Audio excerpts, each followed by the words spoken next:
ಅಸ್ಮಿತೆ, ಅದೊಂದು ಅಸ್ತಿತ್ವ ಇಡೀ ನಮ್ಮ ಸನಾತನ ಹಿಂದೂ ಧರ್ಮದ ಮೂಲ ಸತ್ವ. ಸಂಸ್ಕೃತಿಯಲ್ಲಿ ಈ ಬ್ರಾಹ್ಮಣರು ಇರ್ಬೋದು, ಕ್ಷತ್ರಿಯರಿರ್ಬೋದು, ಯಾರೇ ಇರ್ಬೋದು, ಇದೆಲ್ಲ ನಮ್ಮ ಸಂಸ್ಕೃತಿಯ ಪ್ರಮುಖವಾದಂತ ಅಂಗ.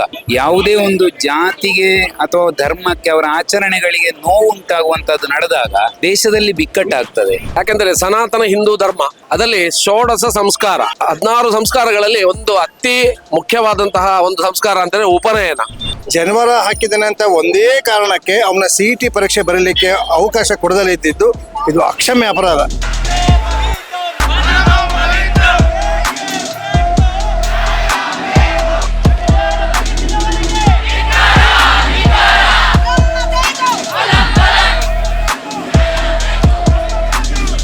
ನೋಡ್ತಾ ಇರುವಾಗ ಒಂದು ಪೋಸ್ಟರ್ ನೋಡಿದೆ ನಾನು.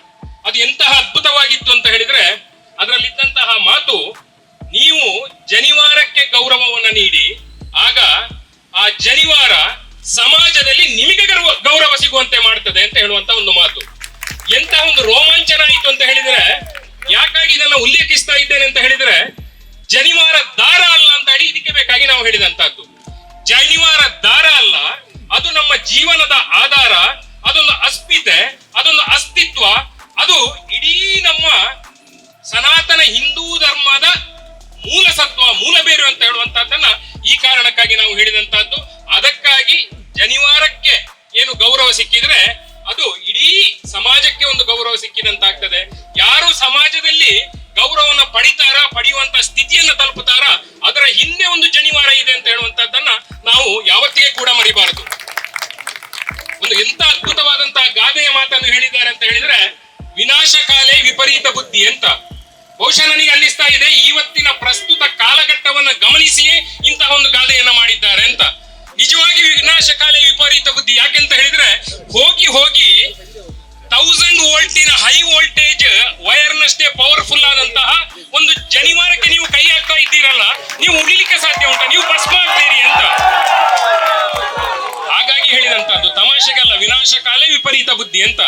ಆ ಬುದ್ಧಿಯನ್ನು ನಾವು ತಿದ್ದಿಕೊಳ್ಳಿ ಅಂತ ನಿಮಗೆ ಮತ್ತೆ ಮತ್ತೆ ಮತ್ತೆ ಮತ್ತೆ ಸಾರಿ ಹೇಳ್ತಾ ಇದ್ದೇವೆ, ಸಾರಿ ಹೇಳಿದ್ದೇವೆ, ಈಗಲೂ ಹೇಳ್ತಾ ಇದ್ದೇವೆ. ಆದ್ರೆ ನೀವು ಜಾಣ ಕುರುಡನ್ನ ಪ್ರದರ್ಶಿಸಿದ್ರೆ ನೋಡಿ, ಅವಾಗ ಇಂತಹ ಒಂದು ಪ್ರದರ್ಶನ ಬರ್ತದೆ ಅಂತ ನಮ್ಮ ಮುಂದೆ. ಈ ಘಟನೆಗಳು ಯಾಕೆ ನಡೀತದೆ ಅಂತ ಹೇಳೋದಕ್ಕಿಂತಲೂ ಈ ಘಟನೆ ನಡೀಬಾರದು ಅನ್ನೋದು ಬಹಳ ಮುಖ್ಯ. ಯಾಕೆಂತ ಹೇಳಿದ್ರೆ, ನಮ್ಮ ಸಂಸ್ಕೃತಿಯಲ್ಲಿ ಈ ಬ್ರಾಹ್ಮಣರು ಇರ್ಬೋದು, ಕ್ಷತ್ರಿಯರಿರ್ಬೋದು, ಯಾರೇ ಇರ್ಬೋದು, ಇದೆಲ್ಲ ನಮ್ಮ ಸಂಸ್ಕೃತಿಯ ಪ್ರಮುಖವಾದಂಥ ಅಂಗ. ಹಾಗಾಗಿ ಯಾವುದೇ ಒಂದು ಜಾತಿಗೆ ಅಥವಾ ಧರ್ಮಕ್ಕೆ, ಅವರ ಆಚರಣೆಗಳಿಗೆ ನೋವು ಉಂಟಾಗುವಂಥದ್ದು ನಡೆದಾಗ ದೇಶದಲ್ಲಿ ಬಿಕ್ಕಟ್ಟಾಗ್ತದೆ. ಹಾಗಾಗಿ ಒಂದು ಭಾವನೆ ಮನಸ್ಸಿನಲ್ಲಿ ಹುಟ್ಟಿಕೊಳ್ಳುವುದು ಸಹಜ. ಯಾಕೆಂತ ಹೇಳಿದ್ರೆ, ಇಂಥದ್ದನ್ನು ಮಾಡಿ ಒಂಥರ ಸಮಾಜವನ್ನು ಒಡೆದು ಆಳ್ತಾ ಇದ್ದಾರೋ ಅಂತ ಹೇಳುವಂಥ ಒಂದು ಭಾವನೆ ಎಲ್ಲರಲ್ಲಿ ಉಂಟಾಗಿದೆ. ಹಾಗಾಗಿ ನಾವು ಇವತ್ತಿಲ್ಲಿ ಇಷ್ಟು ಜನ ಬಂದು ಸೇರಿದ್ದೇವೆ. ನಾವು ಹಿಂದೂ ಸಮಾಜ ಒಟ್ಟಾಗಿರುವಂಥದ್ದು, ಭಾರತೀಯತೆ, ಭಾರತೀಯ ಸಂಸ್ಕೃತಿಯ ತಾಯಿ ಬೇರು ಬ್ರಾಹ್ಮಣ್ಯ ಅಂತ ಹೇಳುದು. ಯಾಕೆಂತ ಹೇಳಿದ್ರೆ, ಸಂಸ್ಕೃತಿಯನ್ನು ಹಿಂದಿನ ಕಾಲದಿಂದ ಇವತ್ತಿನವರೆಗೂ ಮುಂದಿನ ಪೀಳಿಗೆ ಕೊಡ್ತಿರುವಂತಹ ಒಂದು ಸಮುದಾಯ ಅಂತ ಹೇಳಿದ್ರೆ ಬ್ರಾಹ್ಮಣರು. ಆ ಬ್ರಾಹ್ಮಣರನ್ನೇ ಅವರ ಮನಸ್ಸಿಗೆ ನೋವುಂಟು ಮಾಡುವಂಥದ್ದು ಘಟನೆ ನಡೆದರೆ ಆಗ ಇಡೀ ಹಿಂದೂ ಸಮಾಜ ಕಂಗೆಡಬಹುದು ಅಂತ ಹೇಳುವಂಥ ಒಂದು ಭಾವನೆಯಿಂದ ಬಹುಶಃ ಹೀಗೆ ಮಾಡಿದ್ದಾರೆ. ಅದಕ್ಕೋಸ್ಕರ ನಾವು ಅದನ್ನು ಖಂಡಿಸಬೇಕು. ಅದು ನಮಗೆ ತುಂಬ ನೋವುಂಟು ಮಾಡಿದೆ ಮತ್ತು ಇಡೀ ನಮ್ಮ ದೇಶದ ಅಥವಾ ಸಂಸ್ಕೃತಿಯ ತಾಯಿ ಬೇರಿಗೆ ಘಾಸಿಗೊಳಿಸುವಂತಹ ಒಂದು ಹುನ್ನಾರವನ್ನ, ಒಂದು ಕುಕಾರ್ಯವನ್ನ ಅವರು ಮಾಡಿದ್ದಾರೆ ಅನ್ನೋದು ನಮ್ಮ ಭಾವನೆ. ಇದು ಅಕ್ಷಮ್ಯ ಅಪರಾಧ. ಯಾಕೆಂದರೆ ಸನಾತನ ಹಿಂದೂ ಧರ್ಮ ಅದರಲ್ಲಿ ಷೋಡಶ ಸಂಸ್ಕಾರ, ಅದರಲ್ಲಿ 16 ಸಂಸ್ಕಾರಗಳಲ್ಲಿ ಒಂದು ಅತಿ ಮುಖ್ಯವಾದಂತಹ ಒಂದು ಸಂಸ್ಕಾರ ಅಂತಂದ್ರೆ ಉಪನಯನ. ಅದನ್ನ ಬ್ರಾಹ್ಮಣ ಸಮಾಜದಲ್ಲಿ 8 ವರ್ಷದ ಹುಡುಗರಿಗೆ ಚೌಲ, ಅನ್ನಪ್ರಾಶನ, ಹೀಗೆ 16 ತರದ ಷೋಡಶ ಸಂಸ್ಕಾರಗಳಲ್ಲಿ ಉಪನಯನವನ್ನ ಮುಖ್ಯವಾಗಿ ಇಟ್ಟು ಅವರಿಗೆ ಗುರುಕುಲಕ್ಕೆ ಕಲಿಸುವಂತಹ ಪದ್ಧತಿ ಮುಂಚಿಂದಲೇ ಸನಾತನ ಹಿಂದೂ ಧರ್ಮದಲ್ಲಿ ಇದೆ. ಅಂತಹ ಒಂದು ವಿದ್ಯಾರ್ಥಿ ಅಷ್ಟು ವೇದಾಧ್ಯಯನವನ್ನು ಮಾಡುವುದು ಬಿಟ್ಟು ಇವತ್ತಿನ ಈ ಯುಗದಲ್ಲಿ ಕಲಿಬೇಕು ಅಂತ ಆದರೆ ಶಾಲೆಯ ಪಾಠ ಮುಖ್ಯ. ಅದರಲ್ಲಿ ಓದಿ ಅವರು ಮುಂದೆ CETಗೆ ಬರೀಲಿಕ್ಕೆ ಹೋಗುವಾಗ ಅವರ ಅಂಗಿಯನ್ನ ತೆಗೆದು ಜನಿವಾರವನ್ನು ಕಟ್ಟು ಮಾಡಿದಂಥದ್ದು ಅಕ್ಷಮ್ಯ ಅಪರಾಧ. ಅದು ನಡಿಬಾರದು. ಯಾಕೆಂದರೆ ನಮ್ಮ ದೇಶದ ಬೆನ್ನೆಲುಬಾಗಿರುವುದು ಸನಾತನ ಹಿಂದೂ ಧರ್ಮ. ಅದರಲ್ಲಿ ಒಬ್ಬ ಬ್ರಾಹ್ಮಣ ವಟುವಿಗೆ ಯಜ್ಞೋಪವೀತ ಅಂತ ಹೇಳಿದ್ರೆ ಅದು ಅತಿ ಪ್ರಾಮುಖ್ಯವಾದ ವಿಷಯ. ಅದನ್ನು ಯಾವ ಕಾರಣಕ್ಕೂ ತೆಗಿಬಾರದು, ಅದನ್ನು ಮುಟ್ಟುವ ಹಕ್ಕಿ ಇಲ್ಲ. ನೋಡಿ, ಇದು ಅತ್ಯಂತ ಖೇದಕರವಾದದ್ದು, ತುಂಬ ಬೇಸರ, ನಮಗೆಲ್ಲ ಬೇಸರ ತಂದಿದೆ.